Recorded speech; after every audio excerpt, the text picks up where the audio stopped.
এই সব বৈঠকগুলোর মধ্য থেকে একটি বিষয়ে আমি উপলব্ধি করেছি এবং আমি অভিভূত হয়েছি, সেটি হলো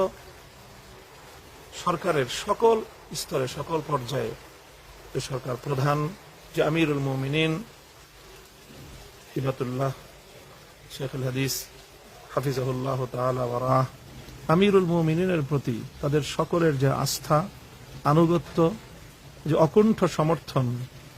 এবং যে এককেন্দ্রিকতার নেতৃত্ব, আমি মনে করি যে বর্তমান যে সারা বিশ্ব ব্যবস্থার প্রতি বৃদ্ধাঙ্গুলি প্রদর্শন করেও অথবা সারা বিশ্বের অসহযোগিতা সত্ত্বেও দিন দিন যে দ্রুত গতিতে উন্নয়নের শীর্ষ চূড়ার দিকে ধাবিত হচ্ছে ইমারতে ইসলামিয়া, তার অন্যতম মৌলিক রহস্য হলো এটি। আমিরুল মুমিনিন সম্পর্কে তাদের সকলের ধারণা, ভক্তি, আস্থা, বিশ্বাস অবিশ্বাস্য পর্যায়ের। আমিরুল মুমিনিন সম্পর্কে তাদের অনেকের কাছেই যে সকল তথ্য এবং যেই কথাগুলো এবং তাদের যে ভক্তির এবং আনুগত্যের যে মাত্রা আমি লক্ষ্য করেছি, সেটি সত্যিকার অর্থেই বিস্ময়াভিভূত হওয়ার মতো। আমিরুল মুমিনিন সম্পর্কে তাদের মন্তব্য হলো যে তিনি উঁচু মাপের একজন আল্লাহর ওলি, কোনো গুনাহ তো দূরের কথা, এমনকি ছোট্ট বিতর্কিত কোনো